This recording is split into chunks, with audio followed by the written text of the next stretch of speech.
I like Well, that. we're getting ready to do another... Oh, pardon me. Sure. Thank you for calling. This call is being recorded. How can I help you? That's what I thought. Was that a spam call? Yes, it was. Ah, I that's get about great. a dozen of them a day. I'm on the Yeah. national no call list, and you know, because funding has been cut for anything Right. that has to do with personal justice. Yeah. It just, I've actually had these guys laugh at me, go, "Oh, you're on the no call list. Oh, that means so much to us." Yeah, right.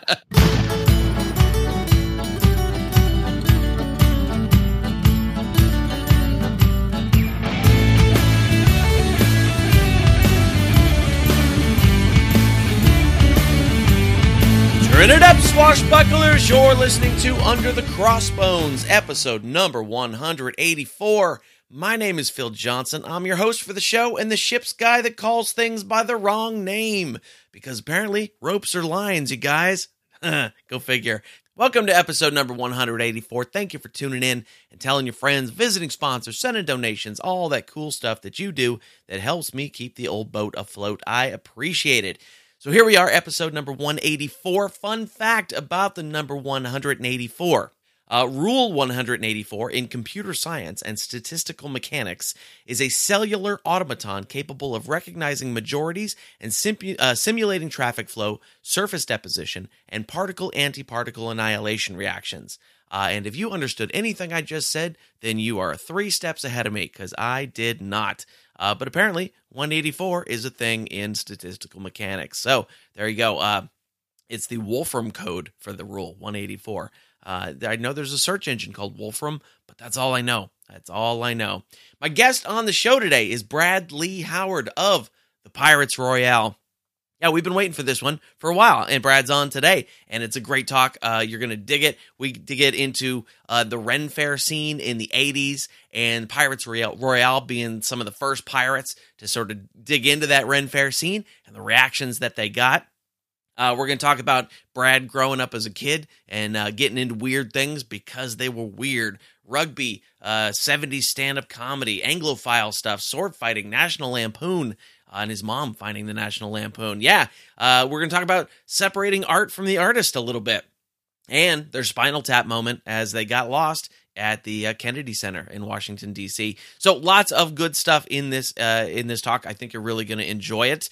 And if you do enjoy it, come on over, join us on Facebook, facebook.com/Under the Crossbones. On Twitter, we're at Under Crossbones. And make sure whatever you're listening to this show in right now, you hit that subscribe button, and you can get the new episodes every Tuesday, right when they come out, magically downloaded to your device. So hit that subscribe button because it does help the show. The more subscribers we have, the higher we rank on the charts.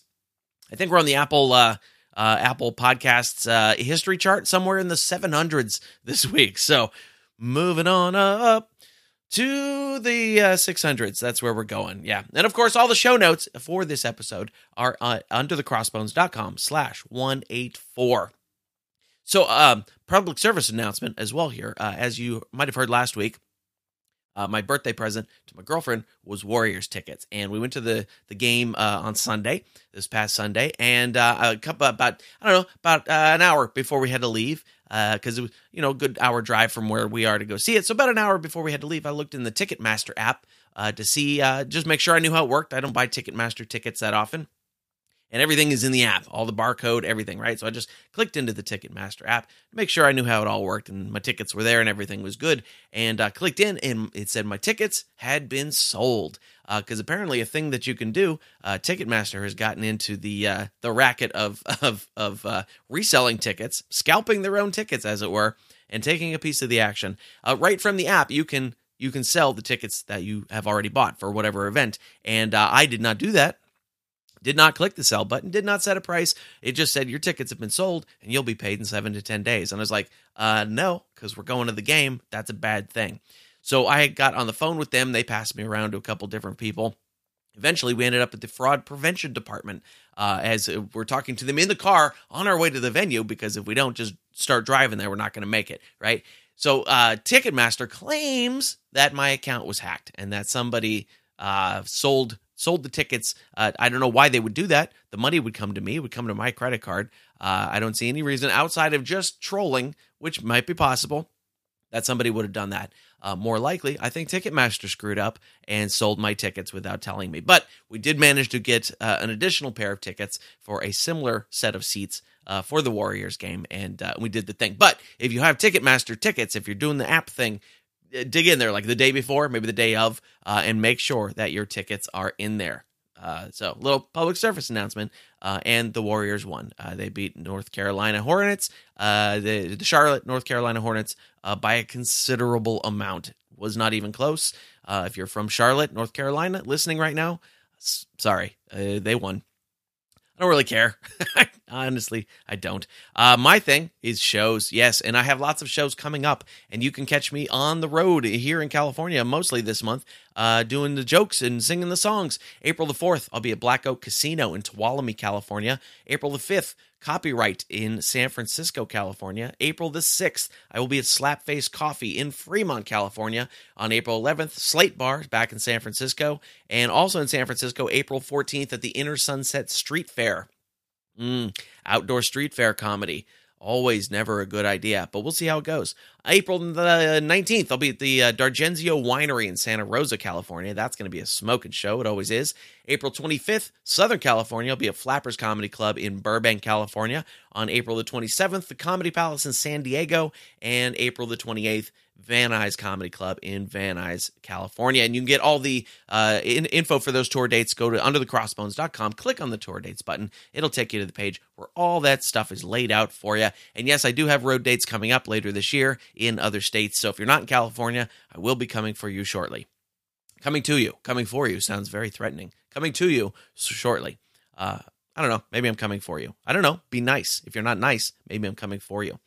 We are sponsored today by Captain Juan Medina Heinrich Gunter Matteo Burrito Liechtenstein's spam phone call abatement service called Shut Up! With his very simple system, you will gradually receive fewer spam phone calls as Captain Juan Medina Heinrich Gunter Matteo Burrito Liechtenstein sails his personal ship, the Steve's Lament, directly to the people spam calling you, walks into their sadly lit cubicle farm and tells them to Shut Up! Then he'll slit their throats, steal their iPhones, and leave one alive to tell the story. That's Captain Juan Medina Heinrich Gunter Matteo Burrito Liechtenstein's spam phone call abatement service called Shut Up! Sign up today at No, This Is Not Real. We're actually sponsored today by TeePublic, and what TeePublic does is they work with cool t-shirt artists to design cool shirts, and then the artists get a piece of the action. TeePublic gets a piece of the action. I get a piece of the action when you go buy a shirt, and I have curated over 100 super cool pirate t-shirts for you at underthecrossbones.com/shirt. There's funny ones, there's sexy ones, there's scary shirts. Who doesn't need another pirate t-shirt? I do, you do, we all do. Go to underthecrossbones.com/shirt and check out the over 100 super cool pirate t-shirts that I have picked out for you. If you want to help support the show, that's awesome of you too. Go to underthecrossbones.com/support. Right there's a little PayPal box where you can drop a donation in of any amount that you choose. Maybe say the price of a bottle of rum is a good line to hit right there, or whatever you think is appropriate. There's also an Amazon banner on there. You click that Amazon banner, you go buy yourself something nice at Amazon, and Amazon kicks me back a few shekels, and you help support the show. That way, it doesn't cost you anything except for whatever you're spending on yourself. Do that. Order a birthday present. Somebody's got a birthday present coming up thing, right? Yes. Or if you want to be a sponsor of the show, like TeePublic, or Pirate Radio The Treasure Coast, or Pirata Clothing, or any of the other cool sponsors we have had over the years, go to underthecrossbone.com/support. All the information is right there. All right, let's get into it. Let's do this. We're going to talk to Bradley Howard of the Pyrates Royale. Here it is. Your main project is the Pyrates Royale, which started in 86, 87. Which one of those is correct? I always say the Reagan administration. There you go. 86, I believe. 86. It may have been 87. We'll say 86 or 87. Okay, I like that. I think the original concept may have occurred in 86, and we did a test trip down to the Georgia Renaissance Festival to try it out, and it went really well, and then we went from there. So 86, obviously very late to the pirate music game. I'm just kidding. You guys were in super early. So what was the genesis of the idea? What were you doing at the time where you thought pirate music was a great idea? Back in those days, our director at the Maryland Renaissance Festival, a man by the name of John Strukin, fantastic guy, was the one who suggested to us, because we were singing songs in the tavern there for fun. All of us were on cast. Okay. And we sang songs for fun. All of us were rugby players, and these were rude songs that we all knew as rugby players, as one does. And we wanted to start an act because we did a lot of knucklehead sketches and things like that. Okay. And John was the one who said, why don't you guys try Pirates? Because we sang a lot of sea songs. Okay. And we looked at him like, okay. At that time, there were no pirates at Fair. It just didn't happen. Sure. But we thought, oh, yeah, what the hell? We love pirates. Who doesn't love pirates? Right. And we dressed up as pirates. We sang our songs, and we had our bits that we did. We had a great time. And, you know, musically, we probably were not the best act there, but people identified with us because we were knuckleheads. We had just a great time. And we played off of each other, and the chemistry, I think, is what drove us. And over the years, we learned a lot more about music, and we just got better at that end of it. But the chemistry has just always been there, especially with the lineup that we're currently playing with. A lot of us have, well, 3 of us were there from year 1. Okay. And the bond is still there after all these years. That's great. And everyone else has at least 10 to 12 years in the band. That's really cool. And it's having played in bands for most of my life, I can tell you how difficult that is to keep a group of people together in any sort of form. So that's really great. Yeah. So that was the head of the Ren Fair telling you guys to dress up like pirates and things. Because I know there was in the early thing where the pirates were sort of infiltrating these Ren Fairs, there was a lot of backlash against it. Did you encounter any of that kind of stuff? Oh, yeah. I told you that we tried our first experimental cruise down to the Georgia Ren Fair. Yeah. I remember hearing all weekend long, what are you guys even doing here? You're pirates. Do you know you're pirates? Do you know? I always love when people ask you those rhetorical questions. You just want to give them a rhetorical answer, like "kiss my ass." But you know, as an act at a Renaissance festival, being paid to be there, you really can't do that a whole lot to patrons. But you know, so we got that a lot. And again, when we started our act at Maryland, shortly thereafter, it wasn't an aggressive resistance. It was just more of a, why are you guys here? Okay. Huh. Well, we're glad, we like what you do, but you're pirates. You're pirates. And we actually heard that for a few years. Until piracy suddenly became the cool thing to do. Okay, yeah. So we were pirates before it was cool to be pirates. Right, exactly. Yeah, I mean, you guys were definitely ahead of the game on that because that was not happening nearly as much back then. So it's you're on the vanguard. Maybe that's not the right use of that word. I'm not sure. I love it. Sounds good. It sounds good. We'll go with it. So you start at these couple Renaissance fairs. People are a little bit confused as to why you were there. Was there any sort of attempt to make your group more period correct? Like maybe you become Middle Ages pirates of some sort or anything? Or did you just kind of tough it out and tell them to deal with it? Well, the first thing is the music we sing and the music that most acts of our ilk sing are, for the most part, from the Victorian era. Right. They're mainly 19th century songs. And the most popular dress code is from the golden age of pirates. Sure. But we're playing in a 16th century environment. So I always tell people that wear 18th century pirates singing 19th century music in the 16th century. Right. You know, you can just tell we're time travelers. We came from the future. Perhaps I've said too much. Yeah, you know. If you could somehow throw in a Doctor Who reference, you would win. Nobody would argue with you. Yeah. Because, well, like I said, perhaps I've said too much. Of course, now time travel weekend is a thing for a lot of fairs. And I think that's smart because elsewise, how are they going to explain all the steampunk guys showing up at fair? Oh, okay. You know? I didn't know they were calling time travel weekends now. That makes sense. Yeah, that's being used more and more. Interesting. Time adventurer weekend, time travel weekend. And it's like, yeah, go for it. I'm always amused by people who get angry, angry at a Ren Fair.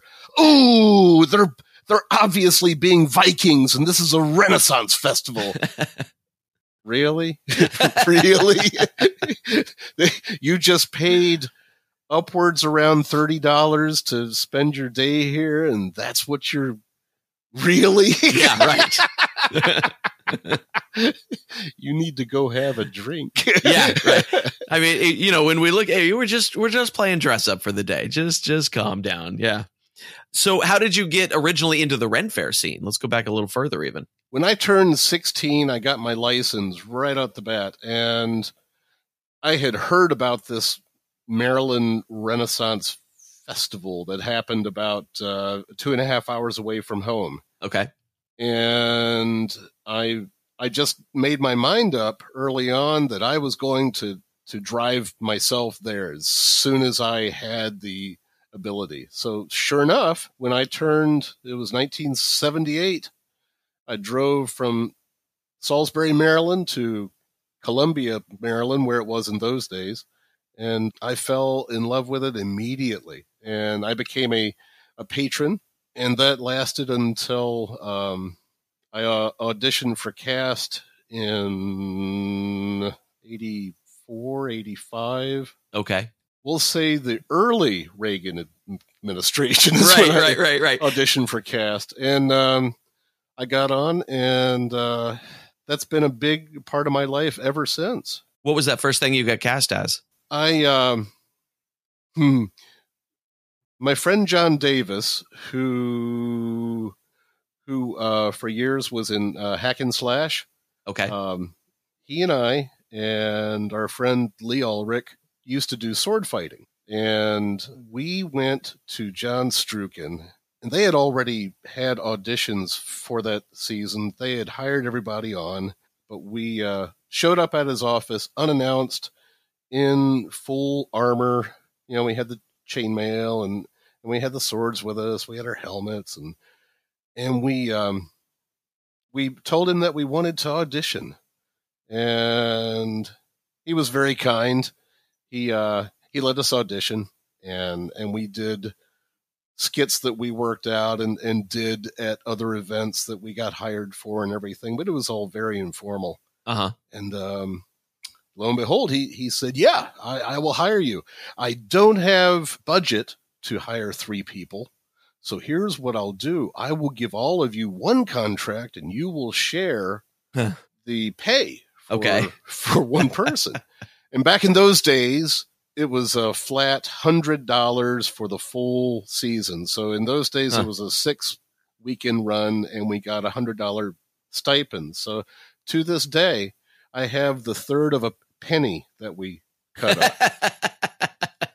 So as a kid, you're sword fighting, you're playing rugby, you're doing all this stuff. What kind of kid were you? That's pretty active, pretty rough and tumble. I guess I was a kid whose parents kind of indulged me. Okay. If I thought something was cool, first of all, if something was weird, I automatically thought it was cool. Okay. So that was a given. And Mom and Dad, bless them, they indulged me. I was the kid who would set up the house as the front of the house anyway, as a haunted house every Halloween. Yeah. I stopped going out trick-or-treating early on because I thought it was more fun to stay at home and make Halloween. Uh-huh. And of course, there was the Anglophile thing. Okay. How many young American boys who thought things were weird also were into the Anglophile thing. Sure. I loved anything and everything that came from Great Britain. So, of course, Monty Python. But then I dove deeper and I found out what the roots of Monty Python were. And the Goons. And so that was pretty much me. I was always looking for things that went against the norm, went against the regular rhythm of life. And of course, at that time, comedy in America was changing too, because we're talking about the early 70s. Sure. You're talking about comedy that was very much affected by Saturday Night Live. Mm-hmm. You had Lenny Bruce. You had George Carlin. It was a really cool time to grow up. It really was. Pryor's just starting to come up. Oh my God, yeah. I remember being in the living room because that's where the big console stereo was in the house, and I'd have the speakers turned down really low, and I would play Richard Pryor because I'd never played it for Mom and Dad. Sure. They just knew I had the album, and I'd play it really low. And that sounds like me playing hip hop mixtapes in my teenage years, where my best friend's brother was a DJ and would make mixtapes of all the dirtiest raps, all the 2 Live Crew stuff. And that was the stuff we would listen to on our headphones. It was just, while nobody else was listening. It's hysterical. Yeah. I remember I had gotten into reading the National Lampoon. And I would buy a copy every month, religiously. And the early National Lampoon, I don't know if you were into that at all, if you've ever seen any editions. I remember I had been a fan of the National Lampoon for 3 or 4 years before Mom just thought, oh, it's Brad's magazine. Let's see what this is. And she opened it right up to probably something that was it probably dealt with babies being burned, and there were breasts and and just the lowest common denominator page of that issue is what she opened it up to. And I caught some flack for that, but again, indulgent parents, I was able to just convince them to never open up the National Lampoon ever again. And they didn't. We have so many parallels. We were the Halloween house on our block too. Right on. My brother and I would start in August and totally do the whole place up. So we got that. And my parents were very much the same way, where when I started listening to a lot of heavy metal music and things like that, they were like, is it, what are you listening to? And I'd go, no, it's this, here's the lyrics. And they're like, all right. Just be good. Strangely though, they were always on top of the comedy stuff with me. My parents introduced me to a lot of the early comedy stuff that I knew. They introduced me to the George Carlin, and I think I heard 7 Dirty Words probably before I was 7 years old. And so that's they were really cool. Yeah, they were fairly on top of that stuff with me.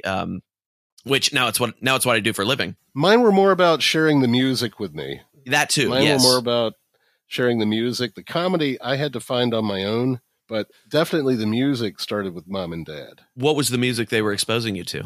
Dad was into big band music, and he was also into jazz. He was into old R&B, and Mom was into classical, and she especially loved instrumental or orchestral pieces. Okay. And consequently, that's something I still really love. In fact, in high school, I was a band wally. I played the tuba. Nice. And I just love instrumental pieces with big scores. Sure, yeah. Got that from Mom. Did you ever play any Wagner? Yes, of course, because Bugs Bunny. Yeah, right. Yeah. Where did I learn about classical music? I learned it from my mother and the Warner Brothers. Yes, absolutely. Yeah, Wagner, when I was playing in orchestras, the Wagner stuff and any of that romantic period stuff, but definitely Wagner was just over the top, just mind-blowing kind of music to wrap your head around. It was craziness. Well, he was, I learned what was behind that in later years, but as a child, I thought, wow, this is really stirring. This is amazing. This really gets my blood boiling. And then I found out what kind of person he was was writing the soundtrack for the Aryan domination of the world. Yeah, so exactly. There yeah. you go. Yeah. Oof. Yeah. He's definitely a Ricard. separate the art from the artist type of person, because you're just like, oh my God, he was horrible. Yeah, see, I have to. I was having the same conversation the other day. We were talking about Michael Jackson. Oh yeah. Because the documentary has come out now, and a lot of people who were in denial. I don't know what side you're on, but I believe that he did what he's been accused of. And a lot of people who were in denial are starting to go, oh, I don't know. They made a documentary about it, so it must be real. Right. But that being said, I still love his music. I love his body of work. And then I went on to say, I feel this way very much about Bill Cosby. Bill Cosby was part of the humor that I learned as a child. Sure. It was a big deal that he had not one but two TV shows that he was the star of back in the late 60s and early 70s. That was a huge deal for any African American. And I love the influence he's had on my life. That being said, I think it's awful what he's done. Yeah, certainly. To so many victimized people. Yeah. He's one that comes up a lot. Yeah. Yeah. Well, I think it's because people feel very strongly about him. Yeah. Well, I know so many people who go, for me too. It's a shame I can't listen to him anymore. Well, why? Why? Are you afraid you're going to start drugging girls? Yeah. What are you afraid of? I found the Cosby thing hard. I think part of that is because stand-up comedy is such an intimate medium. You're listening to this guy's stories. And when you're listening to these stories that we thought were real life, the feeding his kids cake for breakfast and, all that kind of stuff. Right. And then you go, but he wasn't that guy. I think it makes it a little bit harder. Whereas music can be more fictional, at least apparently, there's tons of stand-up that's fictional. I know as a stand-up, there's tons of fictional stuff, sure. But it's more intimate. It's more intimate, and I had trouble with the Cosby thing all the way around, because he was very formative in my comedy learnings as well. But then I started hearing stories about him from my comedian friends who had dealt with him. And what a jerk he was to them, and that started to really put a damper on it, Sure. And I'm still torn. I can listen to this stuff, but I don't necessarily laugh at it anymore. I think that's where I am with him. Michael Jackson, I was never a big enough fan to be dismayed one way or another. I think he probably did it too, but it wasn't. I don't have a lot of MJ in my music collection anyway, so it doesn't bother me a lot. Right. Well, I grew up with Saturday morning cartoon, The Jackson 5. Oh, sure. Yeah. Our ages weren't too far apart, so I watched him grow up. And just I kind of watched his career unfold before my eyes. And I loved R&B too. Yeah, so nice. That was part of it. But I also really appreciated that here was a guy who was about my age, and he wrote all the scores for his band, who were all older than him. And that just impressed me. Sure. Impressed me a great deal. Yeah. So with that sort of formative education in music, what led you down the path of the sea shanties and the things that you do now? Was it just the weirdness factor? I'm sure that was part of it. I kind of figure that's the part of anything I like. I just take for granted that there has to be a weird angle about it, But I grew up in Maryland on the Chesapeake Bay, so I always loved the sea anyway. Always loved ships. I always loved boats. And early on, I fell in love with the sound of acoustic music. Okay. So acoustic songs about boats and ships and sailing, I was just drawn to it. Huh. The Wreck of the Edmund Fitzgerald that Okay. came out. I think I was 10 years old when that came out, and that was the first epic ballad I ever learned. You know, I thought one day I'll use this. You're right. For humanity. To make the world a better place. And I'll make millions doing it too. Right. Ask anybody why they get into folk music. They'll tell you to make their first million. Yeah. That's right. It's for the money and the chicks, right? Yeah. Oh my God, it's amazing. It's amazing. I'm calling you from my yacht. So in your group, are you doing mostly traditional stuff? Are you writing original stuff? What's sort of the proportion there? Traditional style. Okay. A lot of songs are actually written, at least in the last few decades, but they're written in that same style. Okay. But we do traditional pieces that are historic as well.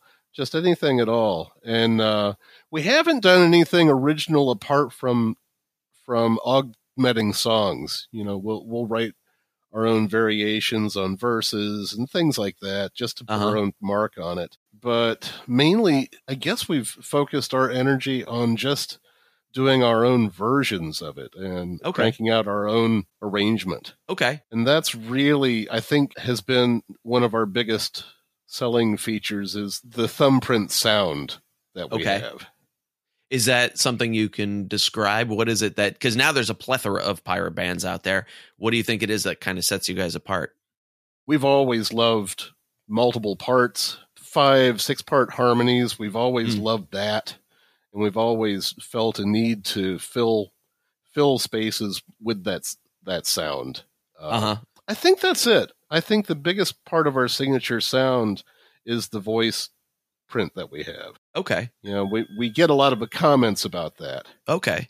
In looking at your videos, you guys seem to not generally work with amplification. You're just kind of out there in the breeze, letting it go. Is that the normal situation you guys work in? It's the tradition that we grew up in. Okay. One, but not to say that we don't appreciate a good sound system, because you know, we've done a lot of gigs over the years with full mics and everything, and if anything, we prefer that because we can do the subtler pieces, we can do the songs with nuance, and it's kind of nice not having to shout everything, because your voice has a particular timbre to it when you're going for volume, and it's a lot better when you're just using a normal voice. So we a lot of the videos of us, we need to get better videos, really. A lot of them are great shots, but really you're seeing us for the most part at the Maryland Renaissance Festival, which we did largely without microphones or very simple microphones. In the last few years, though, they've upped their ante, and the sound systems that we've been using on our stages have been conventional mic stands. It's just not the same, though. Yeah. You know, as a live performance. Right. We're a lot more animated when we don't have the microphones. But when you have a huge audience and you want to reach all of them, then you use the sound system if they have it. Oh, God, certainly. Yes. Yeah, yeah. I'm so spoiled. If I'm playing somebody's living room, I want a microphone, just because I don't want to. I easily blow my voice out, and I'm like, nah, I don't want to. If I'm talking to 4 people where there's going to be a microphone, just so you know who's in charge. Oh, but you're right, though. Your voice is so much clearer and so much more honest when you're not amplifying it, because you're using your voice and not having to worry about the projection. Right. So I get that. I get that totally. Yep. It just isn't always available. And when it's not available, then we do the louder songs. You know, we do the songs that don't rely so much on nuance. Right. Yeah, that makes sense. So tell me about Fletcher Moon and the Culture of Beer. What's that project all about? It's about this guy, and it's about beer. Fletcher Moon is the character I made up that I've played as the captain of the Pyrates Royale forever and ever and ever. And I just love that name, Fletcher Moon. And it's a reflection. like all of us who do this, it's a reflection of our own personalities. It's just a little more obnoxious a version of ourselves because, our characters can get away with so much more than we can. And, Sure. Well, one of the things that Fletcher likes by association to me is beer. Okay. And I already knew a lot of songs about drinking and about beer. And I think it was like 12 years ago, I was helping out with the Virginia Renaissance Fair, and they needed a fill time on their pub stage. Okay. And my friend Bagel, who was wrangling all the acts, asked me, Brad, you can do something. Do a show about something. And I thought, well, I don't want to do sea shanties because that's what everybody knows me for. Sure. I know a lot of beer songs, so I made up, literally in a day, I made up the culture of beer. Okay. And I decided it would be kind of like a symposium on everything that has to do with beer and public gathering places for drinking beer and the history. And it just grew from there. I took a song called "The Barley Mow." I don't know if you know it. It's a song about the measurements Oh. and the size of the vessels that we drink from and where that came from. Oh, okay. Yeah, I don't know it. Good luck to the pint pot. Good luck to the barley mow. Jolly good luck to the pint pot. Good luck to the barley mow. Oh, the pint pot. Anyway, it goes on from there. Anyway. I did that song because I had learned it from a guy who was a mentor to me in the early years at Maryland, Peter Benson. Uh-huh. And I decided to look up the history of the measurements in that song. And I started finding out all this cool stuff about the Jill pot and the Jack pot and the Jigger pot and the quart pot, why it's called a quart pot, blabbity, blabbity, blabbity, and on and on and on.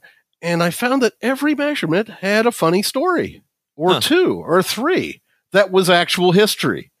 Wow. And I thought, there's something here. And I've kind of crafted part of my act around this one song that I'll sing a few bars, and then I'll just go off on a tangent. Hey, you know about this? Blah, blah, blah, blah, blah, blah, blah.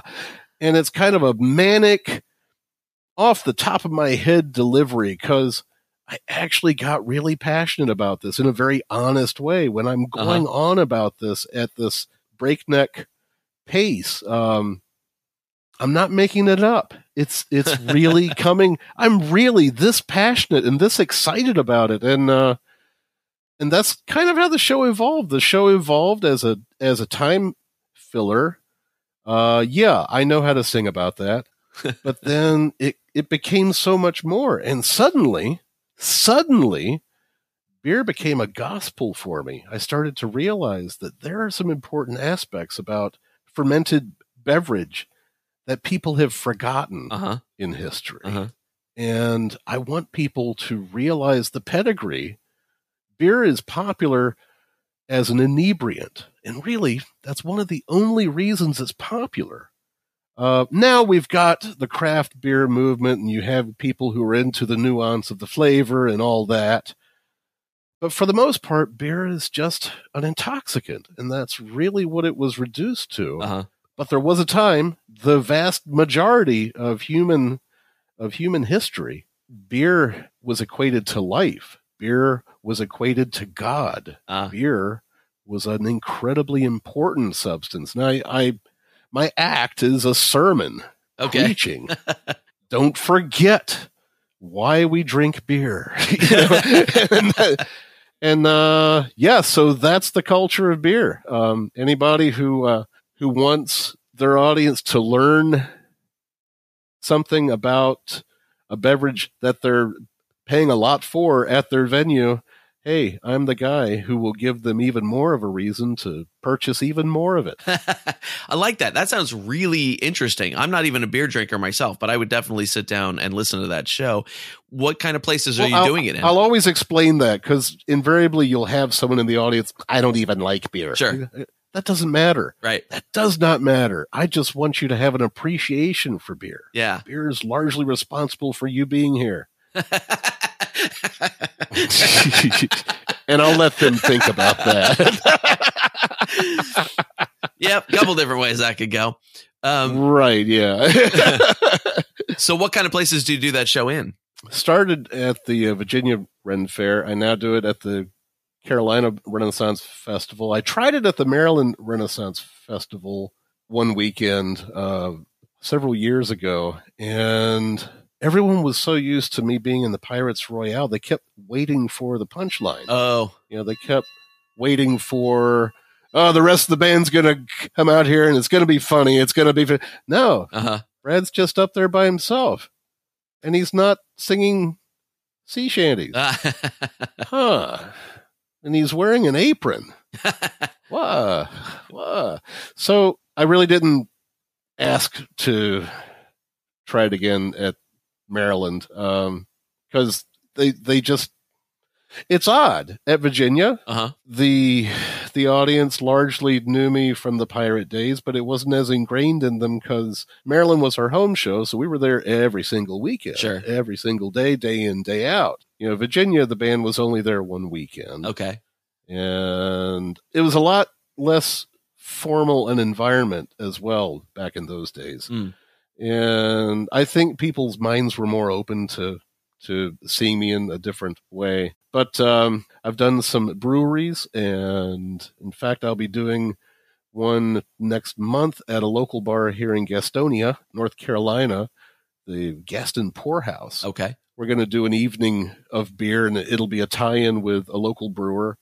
And it'll be the beer symposium along with beer pairings with food and things like that. I'll be doing another one later on in the year. So anywhere that has an audience that is thirsty for knowledge of beer. That's my performance mantra too. Is there a stage and an audience? I'm there.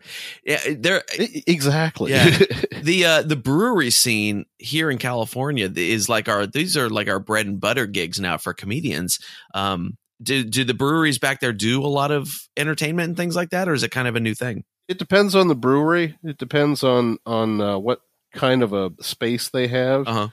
But here in North Carolina, if you ever come here, North Carolina has so many uries, so many breweries, so many cideries, meaderies, distilleries, all the uries you'd want. Oh, and wineries too. Lots of wineries.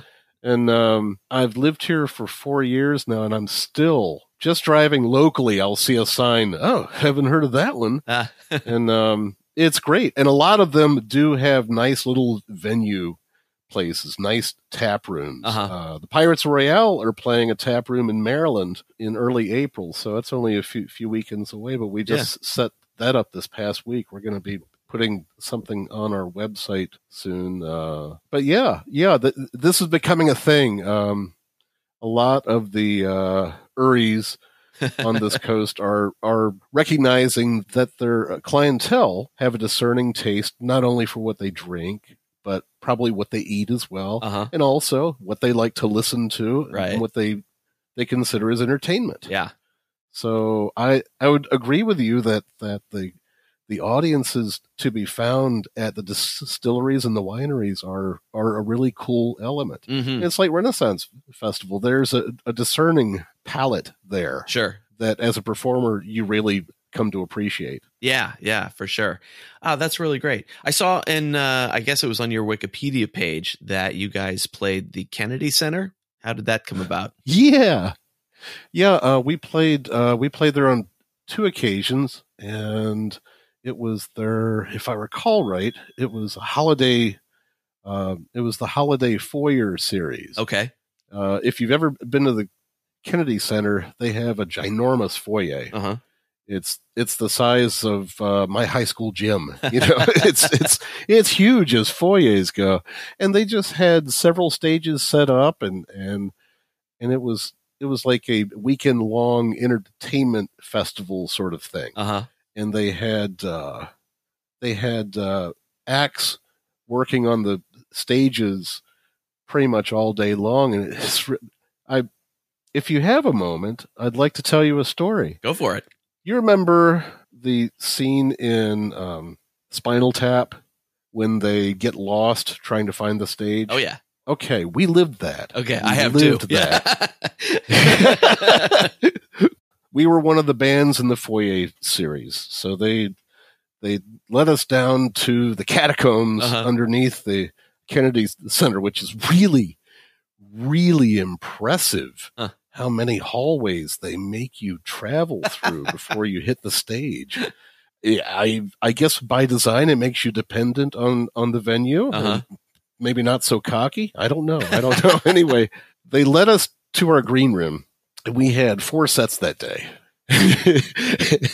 And they were telling us all the ins and outs of it and everything. And then they said, and this is important, do not leave this room. You will get lost. Wait for your handler to come get you. And I said, okay, no, I'm serious. Do not leave this room. So, okay. And, we knew that it was kind of daunting because they had to lead us down there. So I'm not so skeptical about this. I'm totally trusting in this advice that they're offering. So we're sitting there, and I think our first set was at 11:30, we'll say. And it's about 11 o'clock. I'm thinking, well, we should be seeing someone soon. 11:15, no one's showing up. They'll be here. I mean, come on. It's the Kennedy Center, right? They must have it together. They must have it together. They're in our nation's capital. I was so young and naive then. So 11:25, no one's there. So we're wandering out in the hallway. We each of us have strings tied to us or breadcrumbs, and we're just wandering out in the hallway a little bit, just in view of the door, and no one.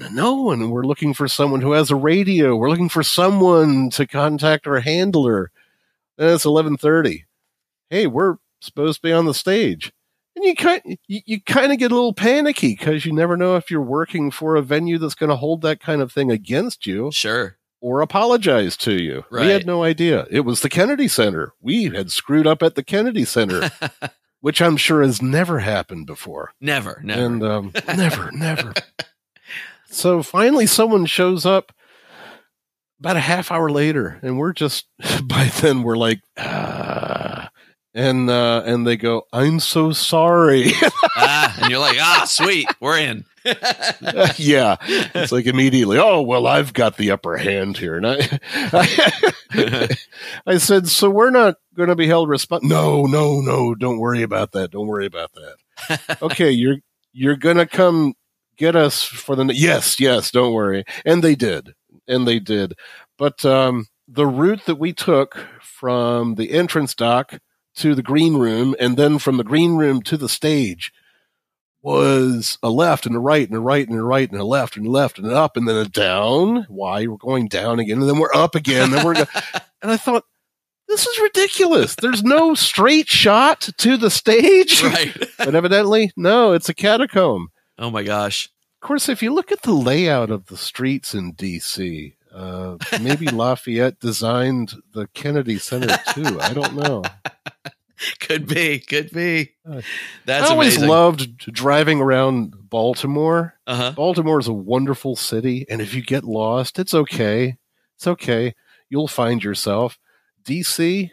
No, you get lost in DC, and you're real lost. The radial spoke pattern combined with a grid pattern combined with a one-way street scheme that's indecipherable, and then you have the trick where anytime you pass by a guy on a horse, a statue of a guy on a horse, evidently I think the ass is pointing outward, okay, and the nose is pointing inward. I may have that backwards, but that's the one thing. Whenever I tell people I always get lost in DC, there'll always be someone, oh, no, you look for a monument. If the ass is pointing this way, then that's how you get out of town. Or the other way around. I don't know which, but this is a well-known thing, evidently, that I I don't even know. So that's funny. Just follow the horse's ass. That's the follow the horse's ass. It's really what Washington D.C. is all about. Yeah. Oddly appropriate. So fantastic. That's a great story about getting lost backstage. I've been in places. Fun. I haven't been in any place that big, but I have definitely I think I got lost backstage at the Comedy Store in L.A. And that's not even that big. So that was probably just on me. But yeah. It is creepy. I'll tell you that. The backstage at the Comedy Store, creepy. There are all sorts of weird, demented, uncomfortable places back there. Probably an old building from the gangs of New York days. It was Ciro's early on, so that was the big Hollywood restaurant hangout there. And then after it was Ciro's, it became the Comedy Store in the 70s, and that was where Pryor cut his teeth and all that kind of stuff. I mean, I was in the green room, and there's a little table in the green room that's shaped like a piano, like a small grand piano. And they were like, "Oh yeah, this is the green room that we built for Richard Pryor. He wanted that table in here." And I was like, "Oh wow, that table's there's probably been a lot of sex on that table, and I'm not going to touch it." You may think it's paint, it's right. not. So he wanted a table shaped like a grand piano. There's a story there. Yeah, well, there's three rooms at the Comedy Store. There's the belly room, the original room, and the main room. And the main room, I think, is the biggest. And the main room was where he would do his sets most of the time. And so they built this green room specifically for him in the back. And it's not that big. It's not that fancy. There's a little bar, and there's this piano-shaped table back there that he wanted for whatever reason. But it's and we, now there'll be, 15 comics back there, but early on that was Richard's green room. So that's really cool. Yeah, it was pretty interesting. That's a fun, weird club to play. So yeah, this has been really great. So where can people see Pyrates Royale and or Fletcher Moon and your beer show? That's Culture of Beer. Let me get the name right. I should at least get the name right. So just the beer show. It's Fletcher Moon and the Culture of Beer. That's it. Yeah. So what do you got coming up where people can see you? Okay. First of all, I'll tell you where you can find our exploits. Look up Pyrates Royale on Facebook. We use our Facebook page more than anything else these days. Okay. So Pyrates Royale, that's Pyrates Royale, like Royale with cheese. Right. And Culture of Beer is that's Fletcher Moon and the Culture of Beer is also a Facebook page. That's Facebook Fletcher Moon. Okay. And Fletcher Moon is going to be doing an evening of beer education at the Gaston Poorhouse. Also, they have a Facebook page, Gaston Poorhouse in Gastonia, North Carolina, my hometown. Nice. And that will be April the 25th. And then we're going to be appearing at the Virginia Renaissance Fair in May. I believe. Oh, this is awful. I should have these dates in front of me. You can access these dates. It will be in May. Okay. I can tell you that much. And I will be doing my act, The Culture of Beer, there every weekend. And that's through May into early June. And Pyrates Royale are going to be doing a night at anyway, it's a brewery in Maryland. I'll make sure that both of those Facebook pages are linked in the show notes so that everybody can go check it out. And you guys have albums online available that people can grab as well? Yeah, we sure do. If they go to the Facebook page, that leads to our swag page. And we also have a book that's available now. In fact, right now it's available 50% off. Oh, there you go. Yeah. How long does that 50% off last? Until we've sold enough. Okay. All right. Like I said, I'll make sure all those links are in the show notes so that people come and check you out and they can see your albums that you got for sale, which are not on the streaming services. I checked this morning. So you got to go old school with the CDs. Yes. And that's great. So is there anything I missed that I didn't ask you about that you want everybody to know? We're awesome. And we have a really great time. I think one of the main reasons we're awesome is that we do honestly have a really wonderful time on stage with each other. Nice. We're longtime friends, and what you're seeing is love. It's kind of sick and twisted love, but it's love. It's love. We really love playing this stuff with each other and just making grotesque pirate art. Fantastic. And sharing it with you, the audience. Nice. That is great, Brad. Well, this has been super fun. It was an honor to talk to you. I appreciate your time today. Likewise, Phil. I love your show. And thank you very much for allowing me to come on. This has been a hoot. I really appreciate it. And there it is, friends. That is my talk with Brad Lee Howard from the Pyrates Royale. And what a great dude. Yeah, that's a guy I could hang out with. We could talk for a lot longer, I feel. And I hope we get to do that at some point. What did you like? What did you not like? What did you hear where you wanted to jump in with your own 2 cents and your experiences? Come on over to the Facebook page. You can do that. Facebook.com/underthecrossbones. Jump into the conversation. Let us know what you think. All the show notes for this episode at underthecrossbones.com/184. And of course, we're going to hear a song from the Pyrates Royale in just a second right here. If you want to find out more about what they're up to, you can catch them on Facebook.com/Pyrates Royale. Pirates with a Y, Royale like with cheese. And if you want to check out Fletcher Moon and the Culture of Beer, Facebook.com/Fletcher Moon, and that is Moon with an E on the end. Yes, we're sponsored today by Pirate Radio of the Treasure Coast, WKKC-DB, playing the best music of today's hits and yesterday's classics, and Pirate Radio Talk, playing the best pirate shows, including Under the Crossbones, 24/7, all commercial free, all in your ears, on your head. To listen, just go to pirateradiothetreasurecoast.com or pick up the Pirate Radio WKKC-DB app in your favorite app store. That's for the music station. If you want to hear the Talkity Talk, go to pirateradiotc.com or pick up the Pirate Radio Talk app in your favorite app store. And of course, you can ask your Alexa or Google device, your Android device. You can say, I'm going to cover my phone here because I'm reading off of it. You can say, okay, hey Alexa, or okay Google, and ask it to play. It went on anyway. Look at that. It's too close to my face. You can say those things to your devices and ask it to play Pirate Radio, The Treasure Coast, or Under the Crossbones, and it will do that for you because our machines bow to our every whim. For now.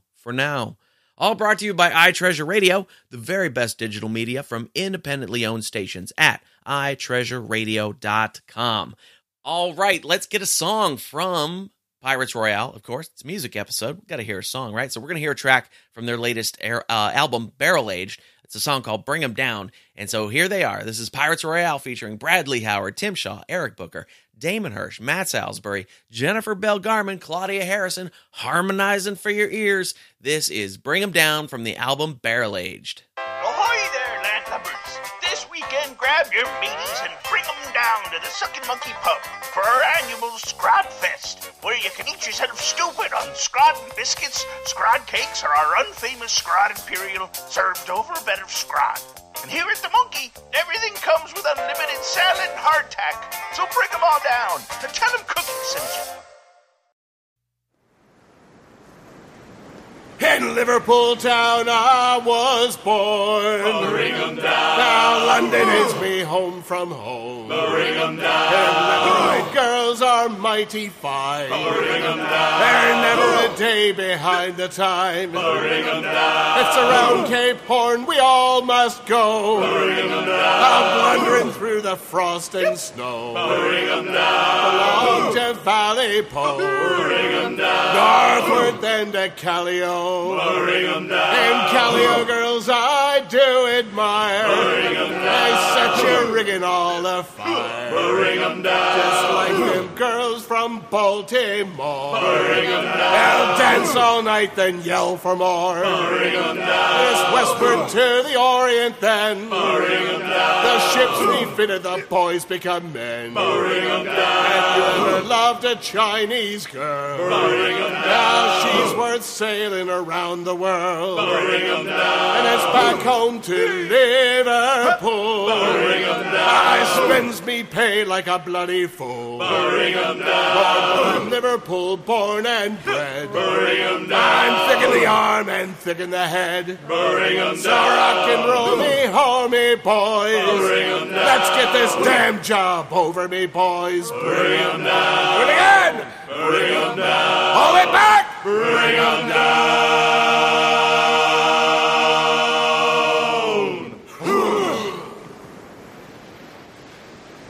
And that's our show for today, kids. Thank you once again for tuning in. Of course, you can get all the show notes for this episode, pictures, video, all sorts of cool stuff at underthecrossbones.com/184. If you want to find out more about Pyrates Royale, check them out on Facebook at Pyrates Royale. If you want to find out more about Fletcher Moon and the culture of beer, also on Facebook at Fletcher Moon with an E on the end. This was a really fun episode. I enjoyed this one a lot. Hope you guys did too. More coming up next week. Next week, we're going to enter the business world a little bit and talk with author Sam Conniff, who's the author of a book called Be More Pirate. Now, I've seen people try to take the pirate analogy into the business and entrepreneurship worlds before, usually with mixed results. But Sam really did his homework on this one.